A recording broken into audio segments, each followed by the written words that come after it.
बिस्मिल्लाहिर्रहमानिर्रहीम। अस्सलामु अलैकुम वरहमतुल्लाहि वबरकातुहू। मेरी तरफ़ से आप सबको और आपकी फ़ैमिली को दिल की गहराइयों से ईद उल अज़हा मुबारक हो। और मज़ीद इस्लामी वीडियोस देखने के लिए हाफिज़ इरफान इस्लामी यूट्यूब चैनल को आप सब्सक्राइब करें, बेल आइकॉन को दबा दें। इससे ये होगा हम जब भी नई वीडियो अपलोड करेंगे उसका नोटिफिकेशन सबसे पहले आप तक पहुंचेगा। आप हमारी वीडियो देख सकेंगे, आप हमारे सब्सक्राइबर और फैमिली मेम्बर बन जाएंगे। वीडियो को लाइक करें और शेयर करें, चैनल को सब्सक्राइब करें और ख़ास तौर पर गरीब और यतीम मस्कीन लोगों का ख्याल रखें।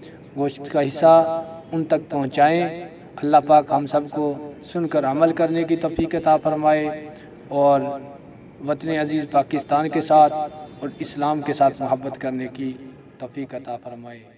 आमीन।